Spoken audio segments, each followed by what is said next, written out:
Boy, if there was ever a time that I feel we could use a moment to talk about being a good human, it's right now. I really believe that. In my lifetime, and you guys know I'm older than dirt, in my lifetime, I cannot remember a time when we have been in our country in such a place that people have just forgotten how to be a good person, be a good human. I go to the gym sometimes. I see these shirts that say, be a good person. And I sit there and I look at that and go, wow, isn't it wild we actually have to have T-shirts to remind people to be good? It just is. I want to talk today about a couple of things. But first of all and foremost, I want to talk about being a good human. Because I think it delves into healthcare. It absolutely delves into healthcare staffing and an agency standpoint. I'm going to share with you some things I haven't shared with you previously, but I said I was going to. So we're going to talk a lot about being a good human on today's episode of Travel Evolved.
It's Travel Evolved. I'm Mark Holloway. You know, I almost did the episode on the intro a little bit ago. So anyway, I just went, wow. I could go all day on this one. This one has been an episode I planned a long time ago, but the timing couldn't be any better. We are in between the holidays, so to speak. We're right smack dab in the middle of them. We have, as you guys know, we did an episode a few weeks ago about the vaccine mandate.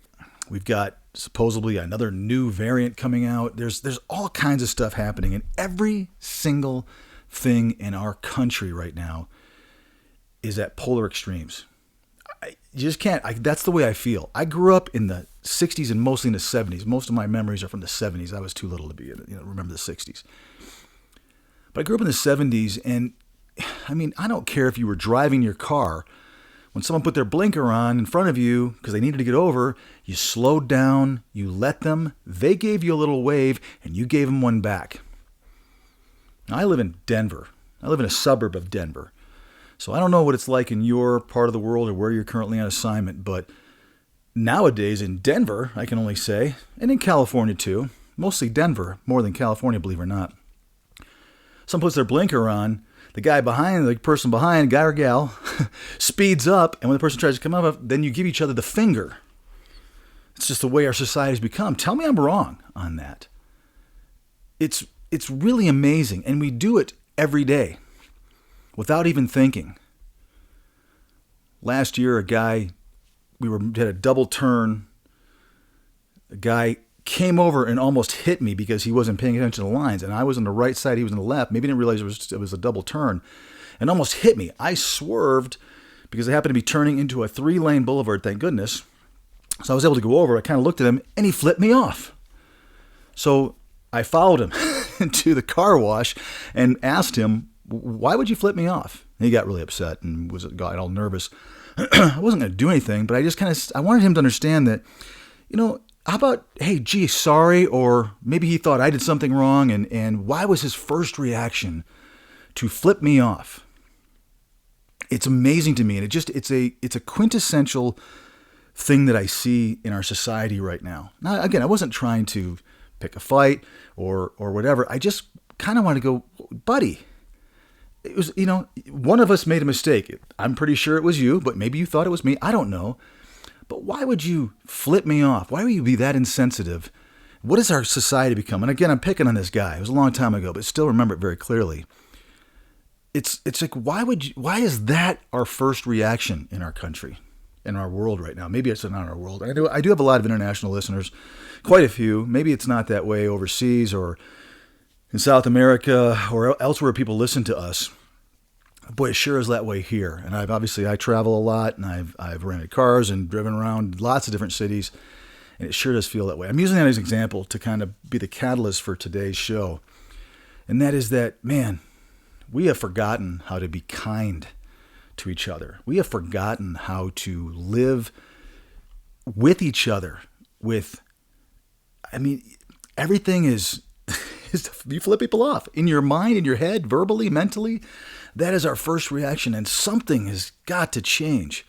It's scary to me. It's scary to me how this is not the country I recognize. This is not the country I grew up with. Yes, there were people who were jerks then too. Maybe you were one of them. Maybe I was one of them. But you didn't live your life as if you were the most important person in the world and nobody else mattered, like happens right now.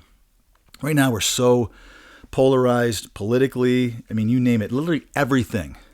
If I told you I was wearing blue tennis shoes right now, someone would argue and say I'm wearing red tennis shoes. I mean, that's where it's at. You guys have seen those things on Facebook where someone says, I just want to prove that you can argue about anything, here's a picture of a potato or whatever it is. And, it is. People go nuts on stuff. Our society today needs some work. It needs some help. And that obviously also translates into traveling healthcare professionals. The world in which you guys all live in, I think, is in trouble right now. It's scary. Now, I'm not even in the facilities, but I hear stuff every day. And I guess part of me goes, that's got to be the unusual, not the norm. And I'm talking about the way certain healthcare professionals treat patients, each other, staff, people that are, come in to do different jobs at a facility. It's amazing. And I go, no way, that can't be that great. But the more I hear this, the more I start thinking, gosh, maybe it is that bad out there. I mean, it is bad. It used to be we treated everybody no matter what their mental illness was, no matter what their addiction was. Now it's subject, right? It is politicized, and it sucks. And I'm just throwing that out there as the episode is that it sucks. And I don't care where you are, who you are, take a deep breath for a minute and think about it. We are not in a good direction in our country. And healthcare is right there at the forefront of a lot of this. And it's absolutely scary, sickening, you name it. I think social media is a big part of blame in this one. If you go back to, I think the first episode or second episode, maybe the second episode, I can't remember which, I talked about the social media paradox, how you want to be on social media because it's a great place to learn how to be a traveler and learn about positions and agencies and facilities, how to be a better traveler, but also you have to be careful about what you trust. It's a paradox. It's the same way, what I believe now is, and actually after doing a lot of the more controversial stuff I've done lately, it's really apparent to me that you can pretty much say whatever you want to on social media. Excuse me. People think that because you can hide. You can hide behind things. I've experienced that. People will say whatever they want to behind a Facebook group. But boy, if I actually walk up to them at a convention or something, they will not say a word to me, and they will walk the other way and be scared because they know that I know what they said. I mean, listen, like I've always said, I'm not everybody's cup of tea. But that's a pretty good example of how, have the guts just to say, hey, listen, I disagree with this or I disagree with that. But nowadays people can say anything. I have watched great friends, family members, all get into huge, ridiculous arguments behind the shelter and security and safety blanket of social media. I don't care if it's email. I don't care if it's texting. I don't care if it's posting something on Facebook. That's the world in which we live in. You feel comfortable saying anything. The guy could flip me off in my car, not expecting that I would pull into a car because I happen to be a member there too. Didn't think I could get through the gate. Walked there. I'm asking him what the deal is, and amazing how different he was from his confident, "You're number one" to me when we were driving down the road next to each other. It's remarkable. And I think people don't think about that. We are still human. Would you do that to someone in a grocery store? Would you flip them off right to their face? Probably not. But you can do it on social media. You can do it in your car. It's a problem right now, and it's again, just something I want to spout off about in this episode, because it goes back to the whole point that we have to start thinking about how to be better people, how to be a better person. Listen, anybody who wants to throw a stone in a glass house, feel free. I certainly can't. I have learned and made tough mistakes all my life, still do. But I try to learn from them, and I think I do learn from them. But if you're always constantly doing your best in your mind to be a good person, to be a good human, no matter what situation you're dealing with, in order to try to do that through, you win. You end up winning. Kindness always prevails over being unkind, for lack of a better word. It just does. And social media is a really, really easy place to be really crappy to somebody else without thinking about what that's like. So I'm saying that because I've seen travelers beat up travelers for asking innocent questions. Certainly the political stuff right now, certainly the vaccine stuff, certainly the COVID stuff, which, I mean, raise your hand if you're just tired of talking about COVID. I don't, again, I get that it's out there. I get it's a thing, but I don't care where you lay on that thing. It's still got to be getting tired. I've been tired of talking about COVID for a year. Anytime I get on something that says, "Do you want to learn about COVID? Do you want to see about the COVID?" No, I don't. I'm not interested. I don't go on there to be forced into reading some article that I don't trust, by the way. I don't trust any media anymore, which is ridiculous, by the way. And I'm talking both sides. Every single media out there seems to have an agenda. Have any of you guys seen, it's a number of years ago, but Denzel Washington did a really remarkable fast interview where he's basically beating up the media. And he says out loud, he says, any longer, I'm paraphrasing, I don't remember exactly how he put it, but he basically says, your job in the media now is to be first. It's not even to be truthful or to be honest or to know the truth or to get the right story out. Your job now is to be first, and you don't care if you're right, as long as you're first. And he couldn't be more spot on with that. And what happens nowadays is if you're wrong, even though you were first, we don't ever hold people accountable. We don't ever say, "Hey, you have been wrong every single time," or "You're wrong, wrong, wrong." You just stop. They don't mention it, and you just continue to be wrong, and you throw things out there because you're first. And we, as the public, eat that crap up all day long, on both sides of the political spectrum. Make no mistake, this is not an anti-media. Well, it is an anti-media, and it's everybody out there. I remember when I was a kid, you actually used to be able to trust what you heard on TV and what you read in the paper. I mean, does anybody really believe what they see and read on TV or in the paper or on the internet anymore at all? That's where we are. You now read something and you've got to figure out, is this true? Probably. Maybe. Maybe not. I have no idea. Everything. Trusted sources, no longer a trusted source anymore. So I'm way off. No, I'm actually not. This is exactly what I want to talk about. But I want to keep this back to, it's hard to be a good human when we are so polarized right now. We are myopic in our views. We don't listen to anybody. We don't, adhere to someone else's opinion or say you can make a good point. It is, if someone makes a good point, you're irritated, you're mad at them for having an actual point. And it's unfortunate. It's really, really sad. I believe all of us are being used. All of us are being used. And to what reason? I can't always answer that. I don't even know why, but I do know that there's reasons behind it. It's just it's remarkable to me that literally every single person that believes what they do, we're all wrong. We're all not 100% right. How about that? We're not 100% right. So, being a good human, I think when it comes to being a traveler, you guys have, I've always said, put a huge amount of trust into the system, into what you're seeing, I'm talking about offers, potential baiting and switching, or when someone throws something out there, here's a job for you. Agencies, recruiters, facilities, you're interviewing. I mean, lately I've been told by my people that this is not what it seemed like when I was interviewing. This is not what I was kind of told repeatedly. It's to the point now where do you guys even trust the interview process in which with a manager that you're probably going to be working for the next 13 weeks?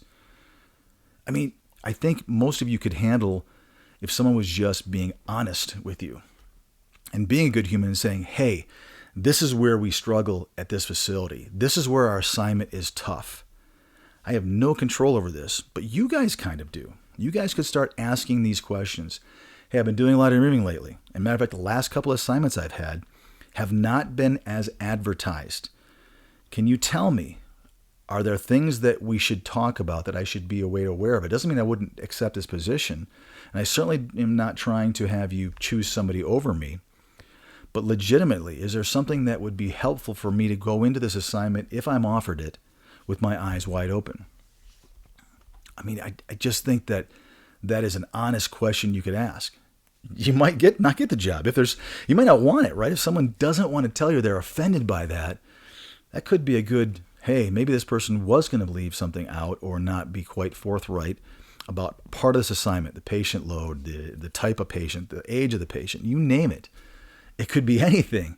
If they're going to get offended and offer somebody else, it's probably because they didn't want someone with an inquiring mind and a critical thinking brain to ask those kinds of honest questions. So it can translate and absolutely does translate into the facility in which you're working, the interview you're having, certainly the agency, certainly the recruiter. You've got to trust everything out there right now. And you've got to do it and be a good human yourself as a traveler, meaning that you've also got to be just as forthright about the things that you're dealing with. If you have, maybe not been in this specialty for very long and it's over your head, you got to be honest about that. You've got to start looking at yourself honestly. Do I really want this type of assignment? Lately, I've been getting hit pretty heavily, heavier than normal, with folks that have issues on their license. And it can be frustrating from, an agency standpoint if you're not told that stuff up front. Most people do because they understand it's just a big waste of everyone's time to not deal with that and not have it be something that's brought up in the interview, depending upon the severity, depending upon how far back it was and what was done to satisfy a potential issue. But it's amazing and remarkable that it still is one of those things that, just let's talk about. Let's have an honest conversation. Everybody makes mistakes in life. Last time I checked, we're all pretty human. And far be it from anyone to sit there and tell you you're bad because you made a mistake and I've never made a mistake before. Everyone makes mistakes, but let's talk about it and let's figure out a way to get through it to see what assignment makes sense for that sort of thing. So, it is just, to me, it's just remarkable. And again, I did an episode on a different thing that was the exact same thing, but it was a very different feel than this one is because times were a little different back then. It was for lack of a better word, it was pre-COVID. And it seems like it was also every day that goes by, we seem to be getting more and more political. And so we had, I don't even want to get into it, but there are people that have been upset, that are happier now, people that were happy, that are upset now. It's ruling everything, which means it's harder and harder to be a good human, I think, right now, because there's so many people that are influenced by what we see and read. So this episode is a little different than what I intended it to when I started, reaching out and talking about this. But, at the end of the day, we all have a choice on how we're going to live life. And from an agency standpoint, I can tell you that I like to sleep well at night. There are times when, this is a tough industry. There are times when this is, the right answer isn't always the right answer, but you got to get through and do what you have to do. And right now it feels like there are happier travelers than there's ever been because mostly the money is a little stronger than it has been in the past. But there's still an awful lot of crud out there. There's an awful lot of stuff you guys have to deal with that makes your job more difficult than I feel it's ever been. The compensation's strong, but what you're paying or what you're doing to earn that compensation has gotten a lot more difficult, to say the least. All right, let's drill down into this a little bit. Let's really talk turkey about what I'm saying. I kind of beat up facilities a little bit, but that's the truth. What I want to talk about being a good human is, for those of you that are on the facility side of things in this equation, I know that there are people that listen to me and watch me, knock it off. just tell people what the assignment's going to be. When you're interviewing someone, let them know what the truth is. Why would you want to convince? I understand there's less supply and probably higher demand. It's kind of ebbing and flowing, and who knows, it could, based upon what I just say, get really bad again.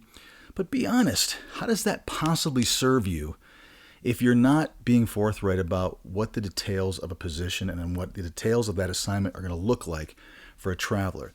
You've got to start realizing you're going to have a revolving door in your unit. So be willing to interview more. I know it takes a lot of time, but find the right traveler who's willing to work in your unit under the conditions in which it already exists. It's not, to me, unreasonable to think about it. Obviously, I don't need to talk about facilities and the pay rates. Those are all based upon supply and demand. And I actually think that, I guess to my surprise, and maybe to many of your surprise, the rates, while they went up and went up substantially, I mean, I got to hand it to hospitals. They recognize that they've got to pay a certain amount of a bill rate to us agencies in order for us to be able to go out and recruit and attract you guys in this day and age. And my hat's off to them a little bit that they have kept the rate reasonable. Yeah, every once in a while I do see a rate that I'm like, there's no way that facility is going to get that type of a candidate, and whatever specialty or whatever profession that is, in that location at this time of year. But it's pretty rare. Nowadays, it seems to be that facilities have kind of moved into that right supply and demand where they're doing the things the right way. So I don't need to talk about them being a good human too much. I do want to talk about recruiters a little bit. I think this is where I'm hearing pretty heavily that it's getting pretty bad again out there. Recruiters are doing the baiting and switching. You guys have to be able to navigate through these waters, and that's hopefully why you listen and watch to me, because while there are a bunch of really great recruiters and a bunch of really great agencies out there, your job is to try to figure out which ones aren't. And hopefully, without having just to go through the school of hard knocks and that learning curve, you're going to listen and be able to figure out and recognize some of the things that are instant red lights, red flags, so to speak, on, wow, either this agency or this recruiter is not going to be a good fit for me because they're doing all the things that I've learned on Travel Evolve that I don't want to have be done. So for you recruiters, and I got a bunch out there that listen to me, much to their chagrin, I don't know, I guess they listen to me just to, I don't know, I'm not sure why they listen, maybe because to realize what they're doing wrong. But stop it. Just knock it off. Just, again, look at the big picture. I believe, honestly, if recruiters were more upfront about things, you guys would go, hey, I may not have liked that person's answer. Maybe they don't have the job I'm looking for, at the rate I'm looking for right now, but I did like their integrity. I did like the fact they didn't waste a bunch of my time. And I've never understood why recruiters, not all, but notoriously a lot of recruiters out there will do everything they can to get you to take an assignment with them right now and not think about, this person could be a good long traveler for me, which makes me a lot of commission and a lot of personal, revenue for my income, if I tell them the truth and maybe I take that high road. But unfortunately, there's just many of them, or some of them at least, that just don't. They just take that short road and they try to convince you or try to bait and switch you. And I guess on that note, rates are really, really all over the place right now for the same position. Has always been my issue. You've got 200, 300, 400 companies all dealing with the same exact bill rate, and their rates are literally hundreds of dollars apart for the exact same assignment. Now, that's not necessarily the recruiter's fault. I have told you guys that many companies do incentivize their recruiters to bring in and close deals on larger margins. They'll make more commission. So the company makes this huge chunk of money, and the recruiter does make a little bit more, but it's amazing. These recruiters just run around and go, yes, yes, yes, yes, yes. And they make all this revenue for the company, and they make a little bit themselves.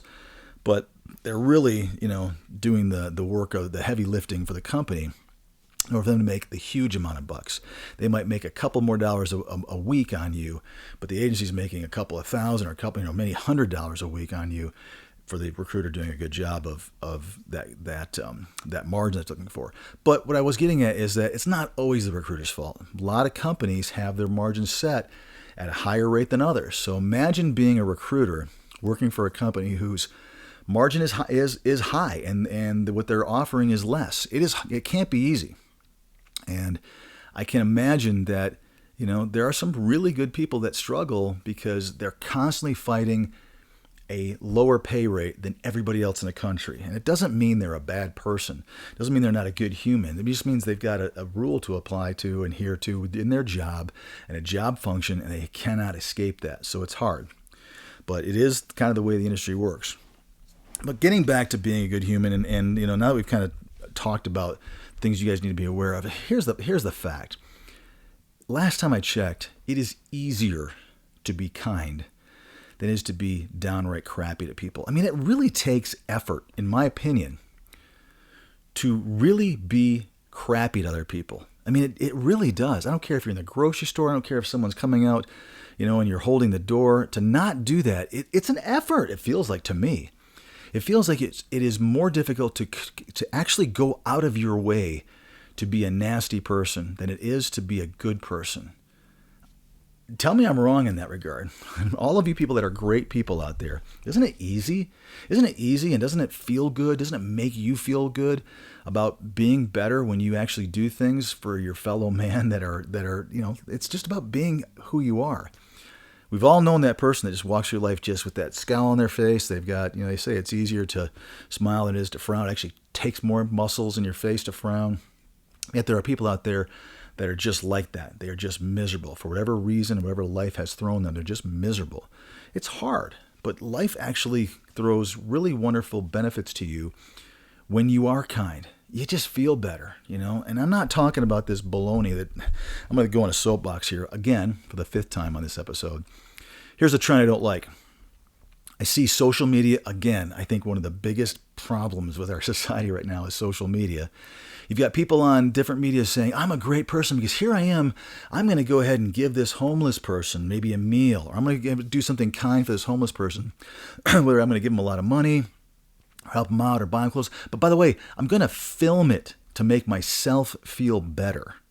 I'm going to film it because I want everybody to know what a wonderful person I am. Forget the fact that this person is probably at the lowest point in their lives, and now I'm going to humiliate him or her by putting them on camera so that everybody can see how horrible their life is. I mean, really? And listen, we've all been guilty of watching it going, oh, it's a feel-good story. You know what? Is it?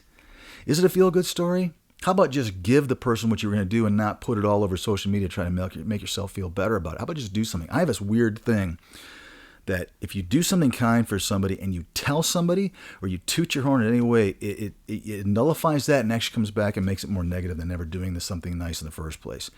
Keep it to yourself. Give people money. Hold the door for people. Buy people behind you, in the line or at the grocery store food. Whatever you want to do. Go to the layaway counter and do all those wonderful things we see people do. Just don't do it all over the place and try to make yourself feel better because you're wanting other people to think, wow, what a great human you are. You're actually not.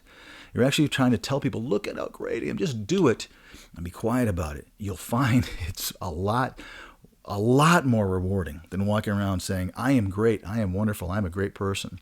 Last time I checked, it's like the smartest person in the room thing. The more you talk about something, the less true it actually probably, in fact, really is. Kindness is contagious. And I will say that. I think that, you've seen those stories and people, when they do things, other people return that favor, the pay it forward thing. It's real. When you have somebody do something really kind to you, it's just our human nature. I'd love to think that we want to do the same thing for somebody else. We want to do things good for other people. We want to make people feel good. That is easier and more fun than trying to ruin someone's life or flipping somebody off, I mean, it is. When's the last time, I'm going to go back to my original thing, you had some road rage and one of you, hopefully it's you, went, sorry, and kind of gave the, hey, I'm sorry, you're right, I'm sorry kind of gesture, and went on with your day. That person you did that to probably went, oh, okay, I guess I'm kind of the jerk now because I wasn't the first one to say I'm sorry. You try it. Next time you're having a bit of a road rage, and maybe I'm old enough now that I don't even get road rage. Even when I had road rage, it wasn't even road rage. I wasn't upset. I was just curious as to why someone would do that. But if you have road rage, be the first one to go, sorry, roll in your window and say, I'm sorry, my mistake, or give them a wave or whatever. Someone flips you off, give them a wave and give them the I'm sorry. It makes them feel like a jerk because they actually were the ones that were just trying to really get aggressive with you. Be the good human. Be the one, excuse me, that is the first one to say, hey, I'm sorry. And let that spill over to everything in your life. Let that be. And trust me, I've got things happening that are really remarkable to me right now that it's really easy for me to go, oh yeah, well, but it's nice to go, you know what? I'm sorry. I'm good. I'm good. You're good. We're all good. And I'm telling you, things can be and are starting to get really, really good. If you really look at this industry, I will keep going back and saying that I still wholeheartedly believe that the industry has a really great opportunity as long as we evolve and change a little bit. And I'll talk about that here in a second. I talked about that. Okay, I'm kind of going through my outline. I guess I'll start right now. So I want to talk a little bit about, I've mentioned this before, that I'm going to bring you guys along on my journey. I keep throwing it out there. The fact is I'm not quite ready to really take you along the journey because I had a plan, and I still have a plan, and it's a good plan, I think. I will tell you this. Almost 2 years ago, I started recording when I decided what I wanted to do. And I came up with what I feel was something that I think the industry needed. The first thing I did was I said, I want to document this. So those of you that know me know I'm kind of an I dotter and a T crosser. I'm a little meticulous about things, and I'm kind of a little bit strange when it comes to numbers and charting and tracking stuff. But the one thing I said I wanted to do is I want to document what's happening with my idea and a creation and the formation of a brand new company. So literally every week I started almost 2 years ago putting my thoughts down at the end of each week. Here's what happened this week. Here's where we are this week. Good, bad, and indifferent, because I want to be able to talk about it and openly talk to you guys about here's the wonderful, great things that's happening with our company. That's what you're going to get from everybody else's agency. Everything's wonderful. Everything's rosy. We never have any problems. All of our recruiters love us. All of our internal people love us. All of our travelers love us. Baloney. You guys know that's not true. There isn't a company on the planet that's that way. I guess maybe some of them seem like they are, but very few, I think, are companies that literally everybody is totally thrilled that works for them, internally or externally, and I'm talking not just in travel healthcare. So I wanted to talk about the bad stuff too, because I thought that would be helpful for you guys to understand that we have issues on the agency standpoint. Again, one of the things you're hopefully going to get from Travel Evolved is some things you've never heard before, and I think that's one of them. That's an honest human thing, and talk about being a good human. Sometimes it's okay to say, we make mistakes. I don't think I'm ever going to get through life for the rest of whatever time I have left without continually making mistakes.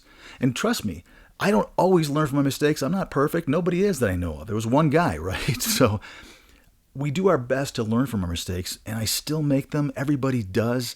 We all make mistakes in life, and we hopefully learn from them. Not always, but if we do learn from them, I think that's how you evolve and get better. And that's what this whole series and this whole podcast, this whole YouTube channel, this whole show is about, is helping you get through some of those mistakes that other people have experienced so that you can be better faster. But one of the things I wanted to do is talk about what was happening that week.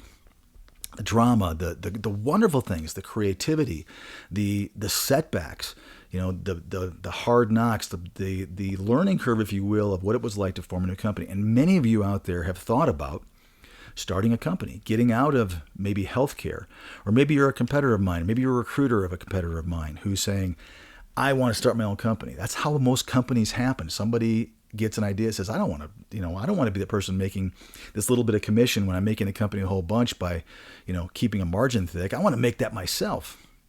And it feels really, really, I guess, empowering or pretty easy to be able to, work this side of the industry. I will tell you, it's not.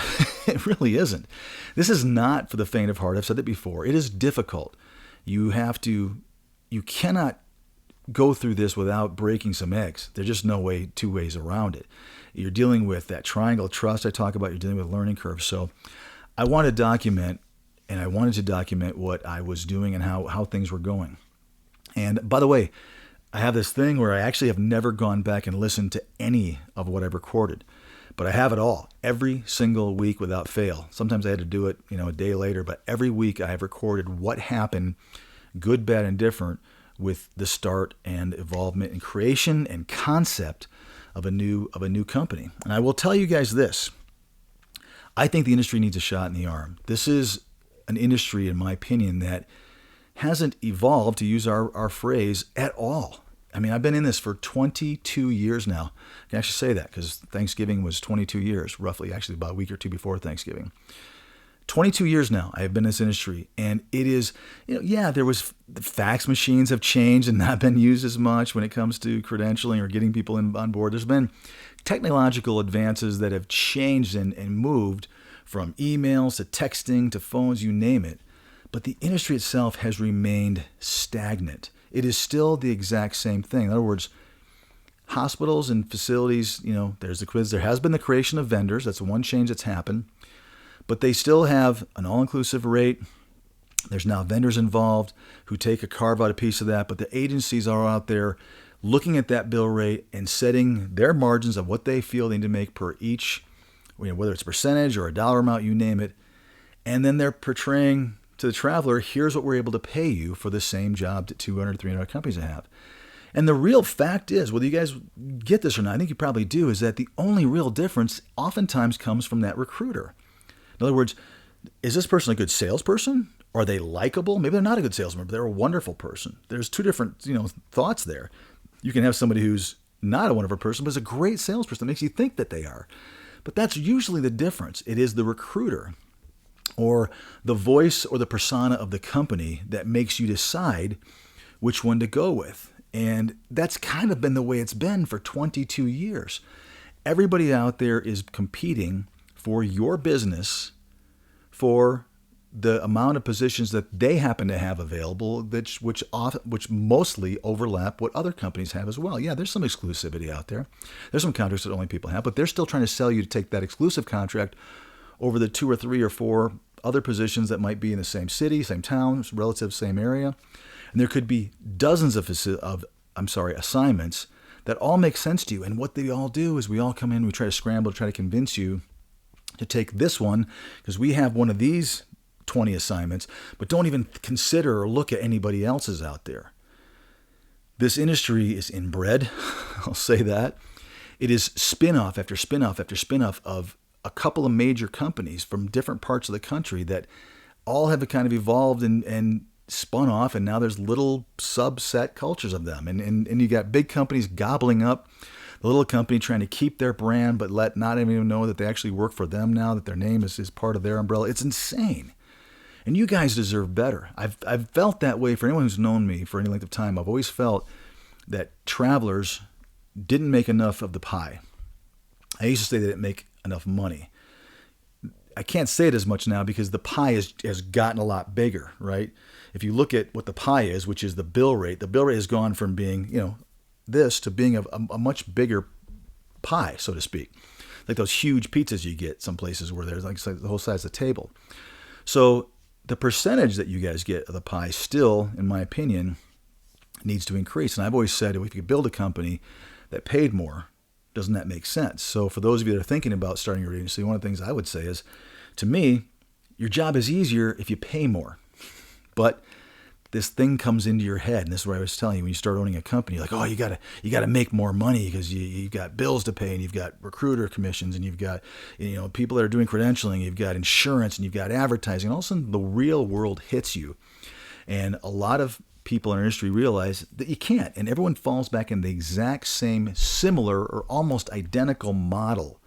If you were to sit there and carve out 200 travel agency and their books and look at their cost of goods, let's just start with their sales, then their cost of their goods sold, I can't talk right today, their top line, and then their operating expenses, and then their bottom line, you would find the differences to be very little. There's not a lot of differences between the way all these agencies all work. And I'm going to not go into too much today, but I just felt like, why hasn't this industry shifted? Why hasn't this industry changed? It's, this was back in end of 2019, early 2020. So 2 years ago. Why are we still all doing the same thing? Has anyone ever sat there and honestly said, could we, as a group, I'm talking travelers, facilities, vendors, and agencies, could we do better? Could we staff better? And could everybody be happier if we tried a different model, different way?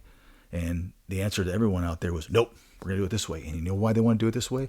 Because it works. It really was a working model. You guys would agree to that small of a piece of the pie Agencies would want to keep their piece of the pie. Vendors liked their pie they carved out, and hospitals were willing to shell out the whole pie, so to speak, because of the insurance and the amount of hospitalization and prescription drugs and you name it, all increasing. So it worked, sort of. I mean, it does work. Everybody was making money, in my opinion, with the exception of some of the travelers. I just feel that way. I feel they were making money, but if you look at who's doing all the work, it's you guys. I mean, you guys, that hasn't changed. Hospitals obviously are money-making machines, but let's ask some honest questions. What exactly is a vendor doing for their 5 to 7% of that bill rate? And there's some vendors out there like, well, I'll tell you what we're doing. Okay, well, really?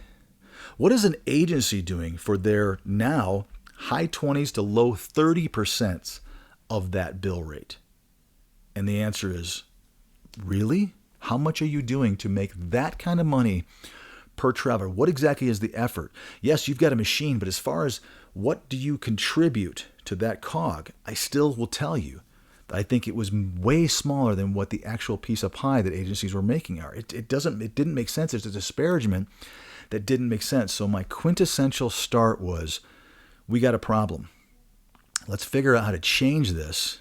And we just might be able to do something pretty remarkable in the industry. And I'll leave you at that for this week. I